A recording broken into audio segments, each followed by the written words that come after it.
الحمد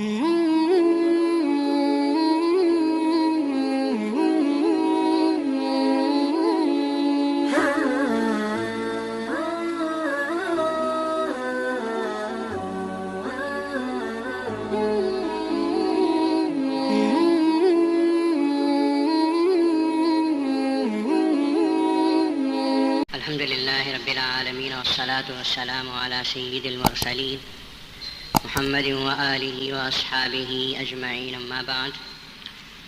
قال الله تبارك وتعالى: أعوذ بالله من الشيطان الرجيم، بسم الله الرحمن الرحيم. والنجم إذا هوى ما ضل صاحبكم وما غوى وما ينطق عن الهوى إن هو إلا وحي يوحى علمه شديد القوى ذو مرة فاستوى وهو بالأفق الأعلى. صدق اللہ مولانا العظیم. محترم حاضرین،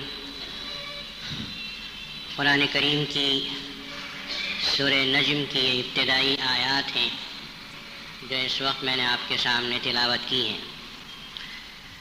جیسا کہ آپ حضرات جانتے ہیں کہ نبی پاک صلی اللہ تعالیٰ علیہ وسلم کو اللہ تبارک و تعالیٰ نے جو بہت سے معجزات عطا فرمائے تھے، ان میں ایک عظیم الشان معجزہ اللہ تعالیٰ کی قدرت کاملہ اور قدرت باہرہ کو ظاہر کرنے والا معجزہ وہ رسول اللہ صلی اللہ تعالیٰ علیہ وسلم کو سفر معراج پر لے جانا بھی ہے. حضور اکرم صلی اللہ تعالیٰ علیہ وسلم کا یہ مبارک سفر اسی ماہ رجب کی 27ویں شب میں پیش آیا تھا. سفر معراج اپنی خصوصیتوں اور بہت سی حیثیتوں کے اعتبار سے امت مسلمہ کے لیے بڑی اہمیت کا حامل ہے.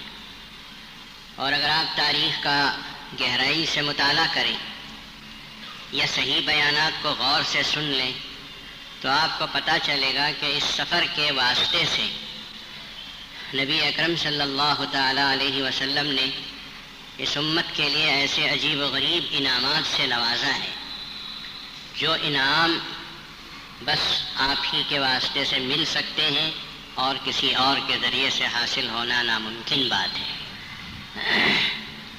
حضور پاک صلی اللہ تعالیٰ علیہ وسلم کی اس سفر معراج کی جو روایت ہے، سب سے پہلے میں یہ عرض کروں کہ قرآن مجید میں 2 صورتیں ہیں، 3 مقامات ایسے ہیں جہاں سفر معراج کا تذکرہ ہے.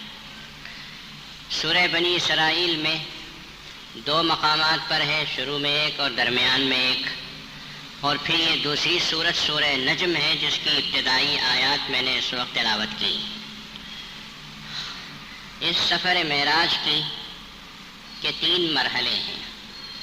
پہلا مرحلہ جو تھا وہ زمینی سفر کا تھا کہ بیت المقدس تک کا ایک سفر ہوا، جیسا کہ آپ علیہ الصلاۃ والسلام نے فرمایا کہ میں بیت اللہ میں یعنی حتیم کعبہ میں آرام فرما تھا کہ وہاں سے جبریل امی علیہ الصلاۃ والسلام اللہ کی دعوت پر مجھے براق کے ذریعے سے لے گئے، اور یہ سفر بیت المقدس تک زمین کا سفر ہوا. اس کا تذکرہ تو قرآن مجید میں ہے. سبحان الذی اسری بعبدہ لیلا من المسجد الحرام الی المسجد الاقصی الذی بارکنا حولہ لنریہ من آیاتنا انہ هو السمیع البصیر. اس آیت میں صاف تذکرہ ہے کہ مسجد حرام سے بیت المقدس تک کا سفر اللہ تبارک و تعالیٰ نے یہ زمینی سفر کرایا. اس سفر کے سلسلے میں بہت سی روایتیں نبی پاک صلی اللہ علیہ وسلم سے مروی ہیں کہ اس زمین کے سفر میں بہت سی منزلیں ایسی آئیں جہاں آپ اترے ہیں، جہاں آپ نماز پڑھے ہیں. ہر مقام کے بارے میں آپ نے سوال بھی فرمایا کہ یہ کیا مقام ہے، اور انہی میں سے آپ نے سنا ہوگا کہ ایک کھجوروں والی بستی پر سے گزر ہوا تو آپ علیہ الصلاۃ والسلام نے پوچھا کہ یہ کون سی زمین ہے جہاں یہاں کثرت سے اتنے کھجور کے باغات ہیں. پیغمبر خدا صلی اللہ علیہ وسلم سے فرمایا جبریل امی نے کہ یہ دار الہجرت ہے، ایک موقع آئے گا کہ آپ کی قوم آپ کو مکے سے نکالے گی تو آپ ہجرت فرما کر یہیں تشریف لانے والے ہیں اور آپ یہیں رہیں گے اور یہیں آرام کرنا بھی پسند فرمائیں گے۔ تو ایک سفر یہ زمینی سفر ہے جس کا تذکرہ سورہ بنی اسرائیل کی پہلی آیت شریفہ میں بہت ہی عجیب و غریب الفاظ سے اللہ تبارک و تعالیٰ نے کیا۔ سبحان الذی، پاک ہے وہ ذات جو لے گیا اپنے بندے کو بعبدہ، اپنے بندے کو راتوں رات مسجد حرام سے بیت المقدس تک۔ تفسیر میں بہت سے عجیب و غریب نکات اس آیت شریفہ کے سلسلے میں لکھے ہیں کہ سب سے پہلے اللہ نے لفظ سبحان کیوں استعمال کیا۔ سبحان الذی، پاک ہے وہ ذات۔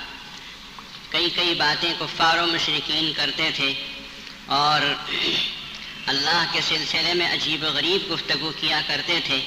اللہ تبارک و تعالیٰ نے اپنی ذات کی پاکی بیان کی کہ ان تمام عیوب و نقائص سے اللہ پاک ہے، اور پھر فرمایا بعبدہ، ہی اپنے بندے کو لے گیا۔ رسول کو بھی کہہ سکتے تھے، نبی کو بھی کہہ سکتے تھے، حبیب کا لفظ بھی لا سکتے تھے۔ لفظ عبد لا کر مفسرین کرام نے لکھا کہ یہ بتانا چاہا ہے کہ ایک انسان کی، ایک شخصیت کی سب سے اونچی جو بڑی بلند مقام ہے وہ یہ ہے کہ وہ اللہ کا بندہ بن جائے۔ اپنے آپ کو بندہ بناؤ، یہی سب سے بڑی معراج ہے اور اللہ کی نظر میں سب سے اونچا مقام ہے۔ تو ایسی بہت سے نکات ہیں، اس میں اللہ تبارک و تعالیٰ نے زمینی سفر کا تذکرہ فرمایا۔ ایک دوسرا مرحلہ بیت المقدس سے سدرۃ المنتہا تک جانے کا ہے، اس میں فضاؤں کا لمبا چوڑا سفر جس میں براق پر بیٹھ کر آپ علیہ الصلاۃ والسلام نے سفر کیا۔ بعض روایتوں میں سیڑھی بھی آتی ہے، مختلف قسم کی روایتیں۔ یہ ساتوں آسمان کا سفر، جنت و دوزخ کا سفر، عالم برزخ کا مشاہدہ، یہ پورا سدرۃ المنتہا تک کا جو سفر ہے یہ دوسرا مرحلہ کہلاتا ہے۔ تیسرا مرحلہ جو ہے وہ سدرۃ المنتہا سے قاب قوسین تک ہے، اللہ کے دربار کی حضوری اور اللہ کا قرب ہے۔ کسی نہ کسی درجے میں ان دونوں مرحلوں کا تذکرہ قرآن مجید کی سورہ نجم میں موجود ہے، جس کی تلاوت میں نے آپ کے سامنے شروع کی۔ حضرات، ایک بات اچھی طرح سمجھ کر رکھیے کہ رسول اللہ صلی اللہ علیہ وسلم کی مبارک اور مقدس زندگی میں یوں تو ہر چیز عجیب ہے، ہر چیز بلند و بالا ہے، لیکن دو راتیں بڑی اہمیت رکھتی ہیں۔ ایک رات جسے لیلۃ الہجرہ کہتے ہیں، ہجرت کی رات کہ کفار و مشرکین آپ کے کمرے کے اطراف گھیرے ہوئے ہیں اور آپ ان دشمنوں کی ننگی تلواروں کے سائے میں سورہ یاسین کی تلاوت کرتے ہوئے نکلتے چلے جاتے ہیں، اور آپ کے چمکتے چہرے کو کوئی دیکھ نہیں سکا، کوئی پڑھ نہیں سکا، پکڑ نہیں سکا، حملہ نہیں کر سکا، اور پھر آپ غار ثور میں تشریف لے جاتے ہیں، اور کس پریشانی کے عالم میں صدیق اکبر رضی اللہ تعالی عنہ نے آپ کو وہاں پناہ دی اور لے جا کے ٹھہرایا۔ وہ لیلۃ الہجرہ کہتی ہے کہ ہجرت جس رات میں شروع ہوئی تھی، اسی رات کے سلسلے میں حضرت عمر فاروق رضی اللہ تعالی عنہ نے فرمایا تھا کہ اگر صدیق اکبر مجھے وہ ایک رات کا عمل دے دیں تو میں اپنی پوری زندگی کے اعمال اس کے بدلے میں دینے کے لیے تیار ہوں۔ اس رات کی اتنی بڑی فضیلت ہے کہ حضرت صدیق اکبر رضی اللہ تعالیٰ عنہ نے آپ صلی اللہ علیہ وسلم کی اتنی خدمت کی کہ پہاڑ پر آپ صلی اللہ علیہ وسلم کو غار ثور پہ چڑھنے کا موقع نہیں ہوا، اور آپ تھک گئے تو اپنے کندھے پر بھی صدیق اکبر اٹھا کر لے گئے۔ تو وہ لیلۃ الہجرہ ایک بڑی شان والی رات ہے جو رسول اللہ صلی اللہ علیہ وسلم کی حیات مقدسہ میں۔ اور دوسری رات یہی لیلۃ المعراج ہے، جس کو معراج کی رات کے نام سے، شب معراج کے لفظ سے آپ یاد کرتے ہیں۔ یہ دو راتیں آپ علیہ الصلاۃ والسلام کی حیات مقدسہ میں بڑی اہمیت رکھتی ہیں، اور یہ دونوں سفر میں آپ کے دو رفیق تھے۔ معراج کے سفر میں حضرت جبریل امی علیہ الصلاۃ والسلام آپ کے رفیق تھے۔ حضرت جبریل امی نے اس سفر میں آپ کے رفیق بن کر امین کا لقب پایا۔ قرآن مجید میں لفظ امین کا لقب حضرت جبریل امی کو عطا کیا گیا۔ اور اسی سفر میں شریک رہ کر حضور صلی اللہ علیہ وسلم کے ساتھ رہے، یہ سید الملائکہ یا امام الملائکہ کہلائے، اللہ نے آپ کو اونچا مقام دیا۔ حضرت صدیق اکبر رضی اللہ تعالی عنہ شب لیلۃ الہجرہ میں یا شب ہجرت میں آپ کے ساتھ رہے، اللہ نے صدیق کا لقب دیا، اور پھر حضرت صدیق اکبر رضی اللہ تعالیٰ عنہ کو امام الصحابہ کا مقام ملا کہ تمام صحابہ کرام نے سب سے افضل ترین شخصیت حضرت صدیق اکبر رضی اللہ تعالیٰ۔ لیکن یہ آخری نقطہ جو ہے وہ غور سے سنیے کہ جبریل امی علیہ الصلاۃ والسلام پیغمبر صلی اللہ علیہ وسلم کے ساتھ شریک سفر رہے، بیت اللہ سے بیت المقدس، بیت المقدس سے آسمان اول، پھر ساتوں آسمان، پھر بیت المعمور، یہاں تک کہ سدرۃ المنتہا تک پہنچے۔ اب فرمایا کہ میں آپ کے ساتھ اس کے بعد نہیں رہ سکتا، یہاں سے بڑھنا میرے بس کی بات نہیں۔ وہاں آپ کے سفر کے رفیق الگ ہو گئے۔ دوسری طرف حضرت صدیق اکبر رضی اللہ تعالیٰ عنہ لیلۃ الہجرہ میں ساتھ رہے، پورا سفر ساتھ رہے، مدینے میں ساتھ رہے، یہاں تک کہ رسول اللہ صلی اللہ علیہ وسلم کے بغل میں بازو میں دفن ہوئے، زندگی میں بھی ساتھ اور دنیا سے پردہ فرمانے کے بعد بھی ساتھ رہے۔ یہی فرق ہے ایک فرشتے میں اور ایک بندہ مومن کے اندر، کہ بندہ مومن آخری تک بھی ساتھ دیتا ہے، کبھی ہاتھ نہیں دیتا۔ ایک نکتہ بزرگوں نے اس رفاقت سفر کے ذریعے سے بیان کیا، فرمایا کہ کسی بندہ مومن کو تنہا سفر نہیں کرنا چاہیے، کوئی تو ساتھ ہو سفر میں، اس لیے کہ جب آدمی تنہا سفر کرتا ہے تو شیطان کو بہکانے کے مواقع بہت زیادہ ملتے ہیں۔ آپ کا رفیق سفر ساتھ ہو، کوئی دوست ہے جیسے صدیق اکبر جیسا دوست ہو، یا کم از کم اپنی بیوی ساتھ ہو، بہکنے کا اور بگڑنے کے مواقع انسان کو بہت کم نصیب ہوتے ہیں۔ تو حضرت پیغمبر خدا صلی اللہ علیہ وسلم کی حیات مقدسہ کی یہ رات جسے شب معراج کہتے ہیں، بڑی اہمیت کی حامل ہے۔ حضور پاک صلی اللہ تعالی علیہ وسلم نے اس معراج کے واقعات کو جو بیان فرمایا، جس کی مختصر سی تفصیل یہ ہے کہ فجر کی نماز کے بعد اللہ کے رسول صلی اللہ علیہ وسلم سلام پھیرنے کے بعد صحابہ کرام سے پوچھتے تھے کہ تم میں سے کسی نے کچھ خواب دیکھا ہے؟ اگر کوئی خواب دیکھا ہوتا تو اس کی تعبیر بیان فرماتے، اور اگر کوئی خواب نہ دیکھا ہوتا تو اپنا کوئی خواب ہوتا تو بیان فرماتے۔ خواب جو ہے نبوت کا 40واں حصہ ہے، اسے اچھی طرح سمجھ کر رکھیے، نبوت کا 40واں حصہ ہے، یعنی ایک حصوں میں سے ایک حصہ سمجھیے نبوت کے۔ بندے مومن پاک و صاف ہو، وضو کے ساتھ ہو، اور رات کو سوتے ہوئے تمام اوراد و وظائف پڑھ کے قبلے کی طرف منہ کر کے اللہ کو یاد کرتے ہوئے درود پڑھتے ہوئے سوتا ہے، اور اسے کوئی اچھا سا خواب وقت سحر نظر آتا ہے۔ وقت سحر کا مطلب تہجد کی نماز کے وقت میں کوئی خواب اس کو نظر آتا ہے تو اس کی اہمیت ہوتی ہے، اور کہا گیا کہ اپنے خواب کو کسی ایرے غیرے سے بیان مت کرو، بلکہ جو اللہ والے ہوتے ہیں، علم والے ہوتے ہیں، ان سے بیان کرو۔ کوئی ایسا ویسے آدمی کو بیان کر دیا، اس کے منہ سے کچھ نکل گیا، ہو سکتا ہے وہی ہو جائے۔ کسی اللہ والے سے بیان کرو گے تو وہ کسی پریشان کرنے والے خواب کی تعبیر بھی اچھی تعبیر دیتا ہے، اور نتیجہ یہ ہوتا ہے کہ خواب بیان کرنے والے کی کوئی پریشانی نہیں ہوتی۔ اور یہ تعبیر خواب جو ہے، خواب کی تعبیر بیان کرنا ایک بہت بڑا فن ہے۔ علامہ ابن سیرین اس کے امام سمجھے جاتے تھے، اور انہوں نے ایک مستقل کتاب لکھی ہے فن تعبیر میں۔ عام طور پہ مجھے بھی بہت فون آتے ہیں، لوگ بھی آتے ہیں، خوابوں کی تعبیر پوچھتے ہیں۔ کیا خواب دیکھا؟ یہ خواب دیکھا کہ میں جا رہا تھا، اچانک میں بوڑی میں دھڑام سے گر گیا۔ ایسے خواب وہ لوگ دیکھتے ہیں جو خوب حلق تک نلڈے تک کھا کے عشاء کی نماز پڑھے بغیر سو جاتے ہیں۔ اب ایسے لوگ بوڑی میں نہیں گریں گے تو پھر اور کہاں جا کے گریں؟ کھانا بہت جلدی کھائیے، پیٹ میں ہضم ہو جائے کھانا، اور پھر عشاء کی نماز پڑھا کے اپنے کچھ کام ہو تو کرا کے رات کو سونے سے پہلے اللہ کو یاد کر کے، یا اللہ دن گزر گیا، پتہ نہیں کتنے گناہوں میں گزارا، کتنی پریشانیوں میں گزارا، کیسے کیسے تیری نافرمانیاں کر کے گزارا، یا اللہ توبہ تلّہ مجھے معاف کر دے۔ پھر کچھ پڑھا کے قرآن پاک کی حدیث میں ہے کہ جو بندے مومن رات کو سوتے ہوئے قرآن پاک کی 10 آیتیں پڑھ کے سو جاتا ہے، لم یکتب من الغافلین، اس کو غافلوں میں نہیں لکھا جاتا، عبادت کرنے والوں میں لکھا جاتا ہے۔ 10 آیتیں کیا مشکل ہے؟ بہت چھوٹی چھوٹی آیتیں بھی قرآن آدھے صفحے میں 10 آیتیں ہو جاتی۔ تو یہ سب کرنے کے بعد بندہ مومن سوئے اور پھر اسے خواب نظر آئے تو دھڑام سے گرنے کے خواب نظر نہیں آئیں گے، اچھے اچھے خواب اس کو نظر آتے ہیں، اس کے فیوچر میں کیا ہونے والا، مستقبل میں کیا پیش آنے والا ہے، اس کی طرف بھی اللہ تبارک و تعالیٰ کی طرف سے اشارات ہوتے ہیں۔ تو خیر یہ میں عرض کر رہا تھا کہ رسول پاک صلی اللہ علیہ وسلم نے پوچھا تم میں سے کسی نے خواب دیکھا ہے؟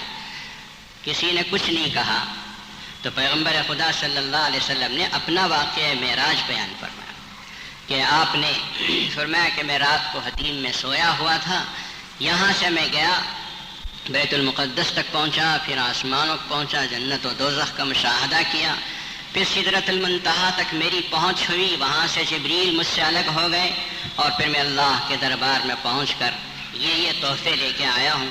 اور پیغمبر صلی اللہ علیہ وسلم نے یہ بات بیان کی تو حضرات صحابہ کرام رضوان اللہ تعالیٰ علیہ مجمعین حیران رہ گئے۔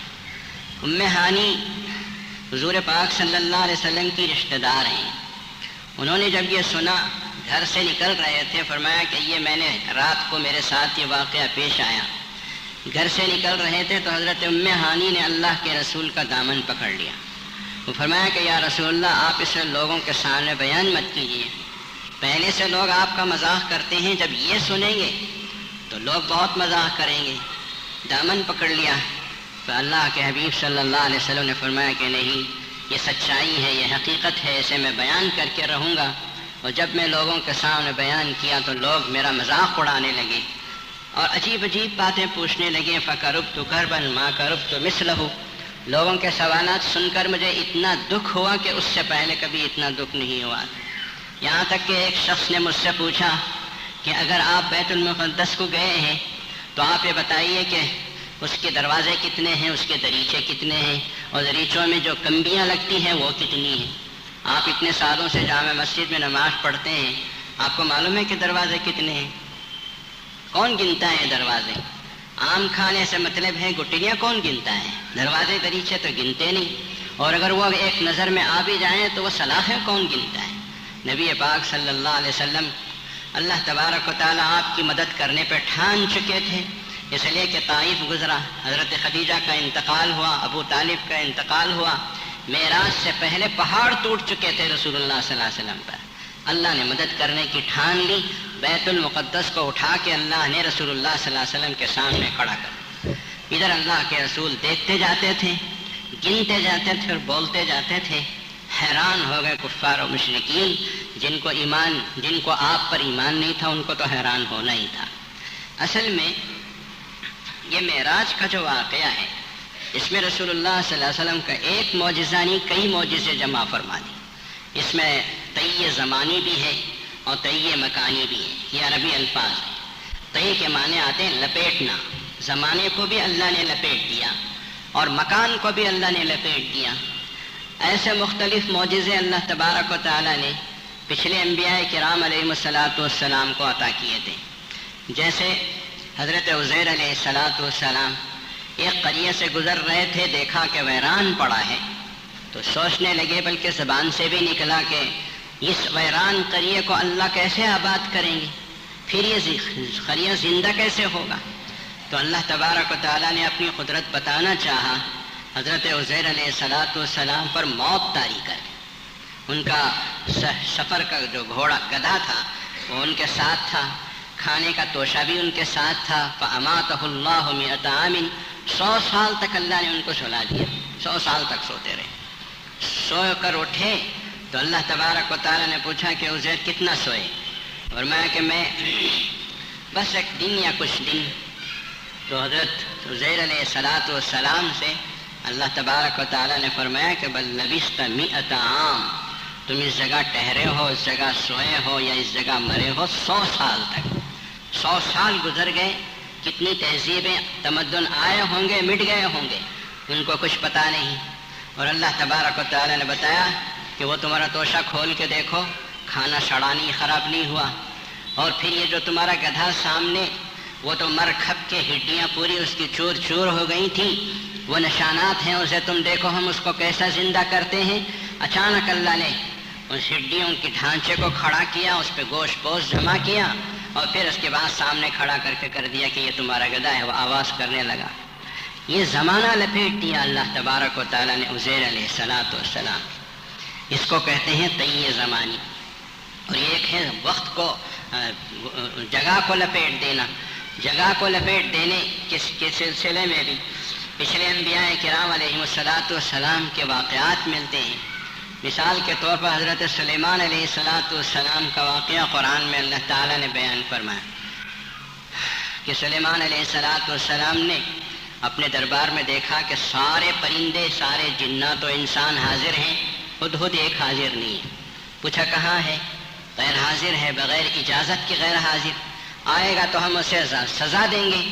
ہدہد بہت اونچا اڑنے والا پرندہ ہے، جب آیا تو حضرت سلیمان علیہ السلام اسے اپنے ساتھ رکھتے تھے۔ اس لیے رکھتے تھے کہ جب ان کا لشکر لاکھوں کا روانہ ہوتا تھا تو ان کو پانی کی ضرورت پیش آتی، ہدہد سے کہتے جا پانی تلاش کر۔ وہ اڑتا بہت اونچا، فرسخوں اوپر اڑتا، جتنا اونچا اڑتا اتنا زمین کے اندر پانی دیکھتا تھا، اور بتاتا کہ یہاں پانی ہے، اور جنات کھود کے پانی نکال لیتے۔ ایک مرتبہ لیٹ آیا، پوچھا کیوں؟ کہا کہ میں نے ایک عورت کو دیکھا، اس کا نام بلقیس ہے، ملکہ بلقیس، سورج کی وہ قوم پرستش کر رہی ہے، اور اس نے ڈانٹا کہ یہ اللہ کو چھوڑ کر کیوں سورج کی پرستش کر رہے ہیں۔ حضرت سلیمان علیہ السلام نے کہا کہ ہم دیکھیں گے تمہاری بات کہاں تک سچ ہے، کہاں تک جھوٹ ہے۔ خط بھیجا، معلوم ہوا بات سچ ہے۔ حضرت سلیمان علیہ السلام نے دعوت دی اسلام کی، تو مسلمان ہو کے آنے لگی۔ ملکہ بلقیس جہاں سے روانہ ہوئی تھی، وہاں سے لے کر حضرت سلیمان علیہ السلام کا جو ملک تھا 900 سال تھا، 900 میل تھا ان کی مسافت۔ 900 میل تو ایک انسان سفر کرتے ہوئے گھوڑوں پہ، اونٹوں پہ آئے تو اس زمانے بہت دن لگتے ہیں۔ حضرت سلیمان علیہ السلام نے فرمایا، دربار سجا ہوا تھا، کہا کہ پاس آ جائے۔ بلقیس کا جو تخت تھا وہ زمانے کا بڑا مشہور تخت، قرآن مجید نے اس کا تذکرہ کیا ہے، کئی 100 کمرے اس کے تخت میں تھے، وہ تھا، یہ تھا۔ تفسیروں میں بڑی عجیب و غریب قسم کی صفتیں اس کی بیان کی، ہیرے جواہرات جڑے تھے اس میں۔ سلیمان علیہ السلام کے دربار میں ایک جن کھڑا ہوا، اس نے کہا کہ حضرت میں یہ تخت آپ کے سامنے لا کے پیش کر سکتا ہوں، مجھے صرف اتنا وقت چاہیے کہ آپ کا دربار جو 1 گھنٹہ 2 گھنٹے سجتا ہے اتنے وقت میں لا کے پیش کر دوں گا۔ حضرت سلیمان علیہ السلام نے فرمایا یہ بہت لمبا وقت ہے، اتنا وقت نہیں دے سکتا، 1 گھنٹہ 2 گھنٹہ بہت طویل سمجھا۔ اس پہ مطمئن نہیں ہوئے تو ایک دوسرا جن کھڑا ہوا، یہ سب صحابہ ہیں حضرت سلیمان علیہ السلام کے، پیغمبر کے ساتھیوں کو صحابہ کہا جاتا ہے۔ اس دوسرے جن نے کہا انا آتی کا، میں اس عرش کو لا کے پیش کر سکتا ہوں قبل ان یرتد الیک طرفک، آپ کی پلک جھپکنے کی دیر میں آپ کے سامنے حاضر کر سکتا ہوں۔ قرآن نے اس کو بیان، اور پلک جھپک کے جو دیکھا تو وہ عرش سامنے رکھا ہوا۔ یہ طی مکانی ہے، پورا مکان لپیٹ دیا۔ اللہ تبارک و تعالیٰ نے سلیمان علیہ السلام کے صحابہ کو یہ طاقت دی کہ اتنا اونچا، اتنا بڑا عرش جس کی صفت یہ بیان کی گئی ہے، میں سمجھتا ہوں کہ اگر اس کی صفت کو اتنا یہ کہا جائے، اگر الفاظ میں بیان کرنا چاہیں مثال کے طور پر، تو اس کا عرش جو ہے تقریباً اتنا لمبا تھا کہ یہاں سے لے کر ٹاؤن ہال تک اس کی لمبائی ہو سکتی ہے، اور چوڑا کتنا، اور اس کے کمرے کتنے، وہ ساری تفسیر کے اندر اس کی تفصیل موجود ہے۔ پلک جھپکتے میں اس کو لا کے پیش کر دیا، تو اللہ تبارک و تعالیٰ اپنے حبیب پاک صلی اللہ تعالیٰ علیہ وسلم کے لیے کیا کچھ نہیں کریں گے۔ اس کی قدرت بہت بڑی ہے، ہم لوگوں کو یہ سمجھانے کے لیے ہی اللہ تبارک و تعالیٰ نے یہ واقعات رکھے۔ میں لگے ہاتھوں ایک اور چیز بھی بیان کروں۔ ایک مرتبہ حضرت ابراہیم علیہ السلام نے اللہ تبارک و تعالیٰ کے دربار میں عرض کیا کہ یا اللہ کیف تحیی الموتى، آپ مردوں کو زندہ کیسے کرتے ہیں؟ ایک آدمی مر گیا یا ایک جانور مر گیا، پرندہ مر گیا، آپ اس کو کیف تحیی الموتى، آپ زندہ کیسے کرتے ہیں؟ تو اللہ تبارک و تعالیٰ نے فرمایا کہ ابراہیم کیا ہماری اس قدرت پر آپ کو ایمان نہیں ہے؟ حضرت ابراہیم علیہ السلام نے فرمایا کہ یا اللہ آپ جانتے ہیں میرے دل میں ایمان تو پہاڑ جیسا ہے، کوئی شک و شبہ نہیں ہے، ایمان تو پختہ ہے، لیکن میں یہ دیکھنا چاہتا ہوں کہ آپ کیسے زندہ کرتے ہیں، آنکھوں سے دیکھنا چاہتا ہوں۔ اللہ کے دوست تھے، دوستوں کی باتیں کہاں ٹھکرائی جاتی ہیں۔ اللہ تعالیٰ نے کہا کہ 4 پرندے لے لو، ہر پرندے کو ذبح کرو، پہلے تو ان سے دوستی کر لو، پھر اس کے بعد ذبح کرو۔ ان پرندوں کے نام بھی تفسیروں میں لکھے ہوئے ہیں۔ ذبح کرنے کے بعد ان کے پرندے، ان کے پر، ان کے ہڈیاں، ان کا گوشت سب پوری طرح مکس کر دو۔ مکس کرنے کے بعد 4 حصے بنا کے 4 پہاڑوں کی چوٹیوں پہ رکھ کے تم دور آ کے بیٹھ جاؤ، اور بیٹھ کے یہاں اپنے ان 4 پرندوں میں سے ایک ایک پرندے کا نام لے کر بلاؤ۔ اور جو بلانا شروع کیا تو ادھر سے پر اٹھتا تھا، ادھر سے ایک ہڈی اٹھتی تھی، ادھر سے کچھ اٹھتا تھا، پورا 4 پرندے کے سر جو ہے حضرت ابراہیم علیہ السلام کے گود میں تھے، پورا جثہ جمنے کے بعد آ کے یہاں آ کے سر سے لگ جاتا تھا۔ سمجھ میں آیا؟ حضرت ابراہیم علیہ السلام سجدے میں گر گئے، یا اللہ تو بڑی قدرت کا مالک ہے، تو بہت بڑی عجیب قدرت ہے تیری، کیسے زندہ کرتے ہیں آپ؟ ایمان تو تھا پہاڑ جیسا، لیکن آنکھوں سے بھی دیکھ لیا کہ اللہ تبارک و تعالیٰ اس طرح زندہ کرنے کے اوپر قدرت رکھتے ہیں۔ تو پیغمبر خدا صلی اللہ تعالیٰ علیہ وسلم کے لیے شب معراج میں اللہ نے زمانے کو بھی لپیٹ دیا اور وقت کو بھی لپیٹ دیا۔ 7 آسمان کا سفر، 7 زمین کا سفر، جنت و دوزخ کا سفر، یہ اس زمانے میں جب رسول اللہ صلی اللہ علیہ وسلم تشریف لے گئے اور آ کے بیان کیا تو لوگوں کو بڑی حیرت ہوئی، اور آپ فرما رہے ہیں کہ میرا سینہ چاک کیا گیا، وہاں سے دل نکالا گیا، اس سے پاک کیا گیا، اس کے اندر انوارات بھرے گئے تاکہ میں عالم برزخ کا مشاہدہ کروں۔ یہ سب چیزیں اس زمانے میں بیان کی گئیں تو لوگ حیرت میں پڑ گئے۔ جیسے جیسے زمانہ گزرتا جا رہا ہے، سائنس جو ہے قرآن و حدیث کی، رسول اللہ صلی اللہ علیہ وسلم کی ان باتوں کی تصدیق کرتی چلی جا رہی۔ آج آپ دیکھتے ہیں کہ ایک آدمی کا ہارٹ کو آپریشن کرنے کا موقع پیش آتا ہے تو لوگ ڈاکٹر جو ہیں اس کا ہارٹ نکال لیتے ہیں جسم سے، اور اس کے پورے جسم کے نظام کو مشین کے اوپر رکھ دیتے ہیں، اور پورے دل کے اندر جتنی خرابی ہوتی ہے اس کو درست کر کے پھر فٹ کر دیتے ہیں۔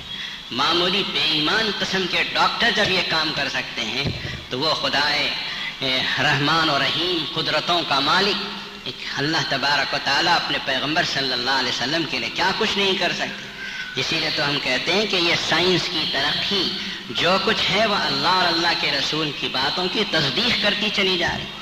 اللہ کے رسول جس براق پہ بیٹھ کے گئے، منتہائے نظر تک اس کا پہلا قدم پڑتا تھا، اتنا تیز رفتار، وہ تیز رفتاری اس زمانے میں سمجھ میں نہیں آئی، اور آج تو بہت عام آدمی کو بھی سمجھ میں آتا ہے کہ یہاں سے 5000 کلومیٹر جدہ کا سفر ہے، حاجی یا عمرہ کرنے والا بیٹھتا ہے، بیٹھ کے چائے وائے پی کے بریانی کھا کے ادھر ٹہلنے بھی نہیں پاتا کہ جا کے جدہ میں اتر جاتا ہے۔ یہ ہزاروں کلومیٹر کا سفر پلک جھپکنے میں یہ تو ہمارے لیے ہے، ورنہ ایسی بھی سواریاں آج بن چکی ہیں کہ جو سیکنڈوں کے اندر لاکھوں میل کا سفر کر رہے ہیں، اور کیا کچھ اس کائنات کے اندر اللہ تبارک و تعالیٰ نے انسانوں کو مسخر کر دیا۔ آپ سمجھتے ہیں اللہ تعالیٰ اپنے حبیب پاک صلی اللہ علیہ وسلم کے لیے یہ کریں تو کوئی بڑی بات نہیں۔ تو پیغمبر خدا صلی اللہ علیہ وسلم تشریف لے گئے، سدرۃ المنتہا تک پہنچے، وہاں سے جبریل امین نے کہا یا رسول اللہ یہاں سے آگے جانا یہ آپ کا مقام ہے، خدا کی مخلوق میں کسی اور کو یہ مقام حاصل نہیں۔ سدرۃ المنتہا سے آگے پہنچے، انوارات تھے، حجابات تھے، ثم دنا فتدلی، اللہ نے اپنے حبیب کو قریب کیا، بہت قریب کیا، اور راز و نیاز کی باتیں ہوئی، میان عاشق و معشوق رمزیز کرامن کاتبینا خبر نے کہ کیا گفتگو آپس میں ہوئی، قریب میں رہنے والے فرشتوں کو بھی خبر نہیں۔ اللہ تبارک و تعالیٰ نے اپنے حبیب پاک صلی اللہ علیہ وسلم کو بڑے عجیب و غریب تحفوں سے نوازا۔ اللہ کے رسول نے پوچھا کہ یا اللہ میں واپس جاؤں اور اپنی امت کے سامنے یہ واقعہ بیان کروں، میری امت پوچھے کہ اتنے بڑے دربار میں گئے تھے، یا رسول اللہ ہمارے لیے کیا تحفے لے کر آئے؟ تو پیغمبر صلی اللہ علیہ وسلم نے فرمایا کہ سوال پر اللہ تبارک و تعالیٰ نے فرمایا کہ آپ کو ہم کچھ تحفے دیتے ہیں۔ میں نے کہا نا کہ آپ کے واسطے سے رسول اللہ کے واسطے سے ہمارے لیے جو نعمتیں ملی ہیں وہ صرف آپ ہی کے دربار سے مل سکتی ہیں۔ اور پہلے تو ایک روایت میں یہ ہے، ایک تو یہ ہے کہ تمہارے لیے ہم یہ تحفہ دیتے ہیں، آپ کی امت میں سے ہر فرد کو کہہ دیجئے کہ جو شرک نہ کرتا ہو، باقی کچھ بھی کر بیٹھا ہو، ہم معاف کرنے کے لیے تیار ہیں۔ شرک کی مغفرت نہیں، شرک کے علاوہ کوئی بھی کتنا بھی بڑا گنہگار کیوں نہ ہو، اگر وہ رولے اور دھولے آنکھ سے آنسوں بہا لے تو ہم معاف کرنے کے لیے تیار ہیں۔ شرک کی مغفرت نہیں ہو۔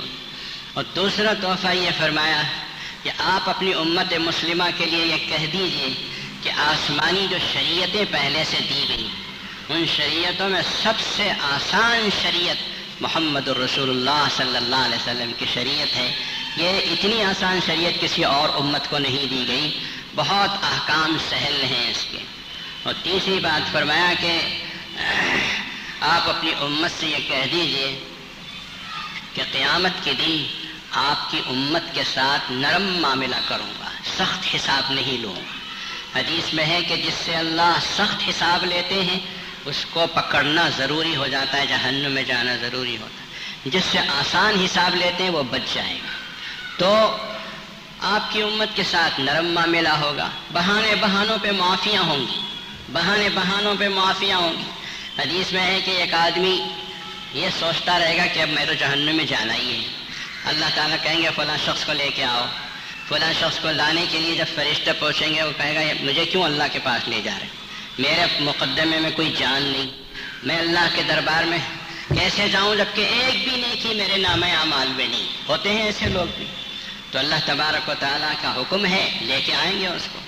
اللہ تعالیٰ فرمائیں گے کہ ہم نے تمہاری ایک نیکی جو اٹھا رکھی ہے اس کی وجہ سے ہم تمہاری مغفرت کرتے ہیں۔ وہ بندہ سوچے گا میں کیا کیا، ہم تو بہت کرتے ہیں، بھول بھی جاتے ہیں، اچھے بھی برے بھی کام، مجھے تو کچھ یاد نہیں۔ تو اللہ تعالیٰ فرمائیں گے ہاں تجھے یاد نہیں، اس کا سبب بھی ہے کہ یاد کر اس وقت کو، ایک رات میں تو سویا ہوا تھا، آدھی رات کو کسی وجہ سے تیری نیند بیدار ہوئی اور تو کروٹ بدلتے ہوئے اللہ کا لفظ اپنی زبان سے نکالا، بس اس نیکی کو ہم نے سنبھال کے رکھا ہے، آج تیری مغفرت ہم اس کی وجہ سے کرتے ہیں۔ ارے ایسی چھوٹی چھوٹی نیکیاں ہو تو نہ بیڑا پار ہوگا، کچھ بھی نہ ہو تو پھر کیسے؟ ان نیکیوں کو، ان بہانوں کو پیدا کرو۔ میں عام طور پہ کہا کرتا ہوں، حضور صلی اللہ علیہ وسلم کی خدمت اقدس میں کچھ قیدی لائے گئے، ایک عورت بھی قیدی تھی، اس کے گود میں بچہ تھا۔ حضور پاک صلی اللہ علیہ وسلم نے دیکھا کہ وہ عورت کے گود سے بچہ نکلتا، ادھر ادھر ہو جاتا، بچے تو بیٹھتے نہیں ایک جگہ۔ عورت پریشان ہو کے اپنے بچے کو جب ملا تو سینے سے لگا کے چمٹا کے پیار کرنے لگی۔ حضور پاک صلی اللہ علیہ وسلم نے یہ منظر دیکھ کے فرمایا کہ تم اس عورت کی، اس بچے کے ساتھ محبت دیکھ رہے ہو؟ فرمایا ہاں یا رسول اللہ۔ کہا کہ یہ عورت اگر اس کو بچے کو اٹھا کے آگ میں ڈال دینا چاہے تو پسند کرے گی؟ صحابہ نے کہا یا رسول اللہ، یہ تو تڑپ کے مر جائے گی، ایسا ہو ہی نہیں سکتا۔ تو پیغمبر خدا صلی اللہ علیہ وسلم نے آنکھوں میں آنسو لیے ہوئے فرمایا ایسے ہی اللہ تبارک و تعالیٰ اپنے بندے سے محبت کرتے ہیں۔ اس ماں کے دل میں ایک ماں کی محبت ہے، خدا کے دل میں اپنے بندے کے لیے 70 ماؤں کی محبت ہے، اور اللہ اپنے بندے کو جہنم میں ڈالنا نہیں چاہیں گے الا یہ کہ بندہ خود اپنے اعمال کی وجہ سے جانا چاہے، تو یہ بندے کی اپنی بدقسمتی کی بات ہے۔ اس لیے شرک سے بچو، کفر سے بچو، بدعتوں سے بچو، ایسی باتوں سے بچو جس سے اللہ اور رسول کو نفرت ہے، اور خاص طور پر معراج کا تحفہ یاد رکھو، 5 وقت کی نمازیں، یہ اللہ سے ہم کلام ہونے کے لیے بہت بڑی نعمت ہے۔ نماز کے سلسلے میں زندگی میں ایک بات کھٹ پکڑ لو، مضبوط تھام لو کہ کچھ بھی ہو جائے، کروڑوں کا نقصان ہو جائے، فرض نماز جماعت کے ساتھ پڑھوں گا، یہ اگر آپ فیصلہ کر لیں تو سمجھیے کہ معراج کا جو عظیم الشان سبق ہے وہ ہمیں اور آپ کو مل گیا۔ اللہ کے رسول نے فرمایا الصلاۃ معراج المومنین، نماز مومنوں کی معراج ہے۔ ایک معراج میری تھی کہ میں اللہ کے دربار میں قریب تک پہنچ گیا تھا، ہر بندے کو یہ نصیب نہیں ہے، ہمیں اور آپ کو اتنا نصیب ہے کہ جب بھی اللہ کی یاد آئے، اللہ سے ہم کلام ہونے کا موقع آئے، رکعت باندھ کے کھڑے ہو گئے، بس اللہ کے قریب ہو گئے۔ فرض نمازیں تو ہیں ہی، فرض نمازوں کو چھوڑنے کا سوال نہیں ہے، نوافل کا اہتمام کرو، رات کو اٹھ کے 2 بجے 3 بجے اٹھ کے اللہ کے سامنے رکعت باندھ کے کھڑو۔ وہ اللہ سوتے نہیں ہیں آسمانوں اور زمینوں پہ، پوری اس کی نظر ہے کہ کون بے خبر سوتا ہے، کون میرے سامنے کھڑے ہو کے روتا ہے۔ نماز بہت بڑی دولت ہے، جیسے اللہ کے رسول کے لیے معراج بہت بڑی دولت تھی، ایسے ہمارے اور آپ کے لیے نماز بہت بڑی دولت ہے۔ اس ایک کو مضبوطی سے تھام لو، میں سمجھتا ہوں کہ پھر آپ کو دیکھیں گے آپ زندگی میں کہ آپ کو کوئی چیز پریشان نہیں کرے گی، اور آپ 100 روپے کمائیں گے، لاکھوں روپے کی رحمت و برکت آپ کو ملے گی۔ مجھے بھی اللہ توفیق دے، آپ کو بھی اللہ توفیق دے، پوری امت مسلمہ اور ملت اسلامیہ کو اللہ تبارک و تعالی توفیق عطا فرمائے۔